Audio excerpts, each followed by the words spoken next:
हिमाचल प्रदेश के विश्वसनीय jeweller Bhushan jewellers Solan. Bhajpa के प्रदेश मुख्य प्रवक्ता रणधीर शर्मा ने कहा कि कांग्रेसी नेताओं को भ्रष्टाचार के मुद्दे पर बोलने का कोई नैतिक अधिकार नहीं है। बिलासपुर में आयोजित प्रेस वार्ता में रणधीर शर्मा ने कांग्रेसी नेताओं को आड़े हाथों लेते हुए कहा कि सत्ता मिलने पर जिन लोगों ने कथित भ्रष्टाचार के नए आयाम स्थापित किए हों, उन नेताओं को प्रदेश भाजपा सरकार पर आरोप लगाने से पहले अपनी पार्टी की राष्ट्रीय अध्यक्षा से त्यागपत्र मांगना चाहिए। उन्होंने कहा कि कांग्रेस की राष्ट्रीय अध्यक्षा जमानत पर हैं। उन्होंने कहा कि पूर्व मुख्यमंत्री को मुख्यमंत्री रहते हुए आय से अधिक संपत्ति मामले में जमानत लेनी पड़ी थी। उन्होंने कांग्रेसी नेताओं से कहा कि उस समय उन्होंने क्यों तत्कालीन मुख्यमंत्री से त्यागपत्र नहीं मांगा। रणधीर शर्मा ने कहा कि प्रदेश की जयराम ठाकुर की अगुवाई वाली सरकार ने न कभी भ्रष्टाचार से समझौता किया है और न ही आगे करेगी। प्रदेश सरकार के सामने जैसे जैसे मामले सामने आते गए, सरकार ने वैसे वैसे ही इन मामलों पर केस दर्ज करवाकर छानबीन के आदेश दिए। एप्पल न्यूज के लिए बिलासपुर से सुरेंद्र जम्वाल की रिपोर्ट।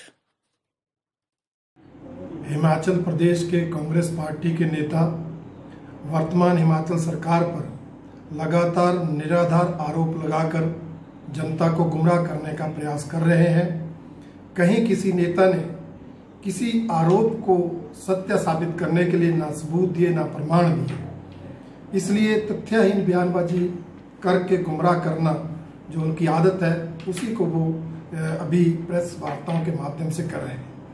हमारा मानना है कि दूसरों पर आरोप लगाने से पहले कांग्रेस पार्टी के नेताओं को अपने गिरेबान में झांकना चाहिए। ये नेता चाहे कांगड़ा से प्रेस कॉन्फ्रेंस कर रहे हों, चाहे मंडी से, चाहे बिलासपुर से, चाहे शिमला से, सभी कांग्रेसी नेता जब जब इन्हें मौका मिला सत्ता में रहे, इन्होंने खुद भ्रष्टाचार के रिकॉर्ड तोड़े। अखंड भ्रष्टाचार में डूबे हुए नेता आज तथ्यहीन भ्रष्टाचार के आरोप अगर ईमानदार संवेदनशील भारतीय जनता पार्टी की सरकार पर लगाएंगे तो इन्हें वो शोभा नहीं देता। भारतीय जनता पार्टी ने भ्रष्टाचार से न समझौता किया है, न करेगी।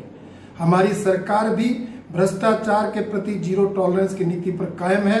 जो जो मामला उजागर हुआ उसकी जांच करवाई गई और दोषियों पर कार्रवाई की गई। भविष्य में भी ऐसा जारी रहेगा, इस बात का मैं विश्वास दिलाता हूं।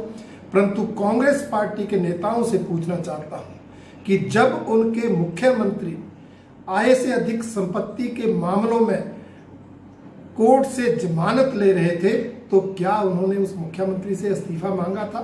क्या उन्होंने नैतिकता के आधार पर त्याग पत्र दिया था?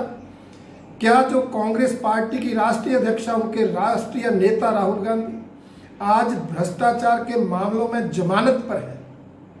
अगर कांग्रेस पार्टी भ्रष्टाचार के प्रति सचमुच सजग है, लड़ाई लड़ना चाहती है, तो पहले उस राष्ट्रीय अध्यक्ष को हटाए जो भ्रष्टाचार के मामलों में जमानत पर है। उन राष्ट्रीय नेताओं से नैतिकता के आधार पर त्याग पत्र दिलवाए जिन पर भ्रष्टाचार के आरोप लगे हैं, तब दूसरों की तरफ उंगली उठाए।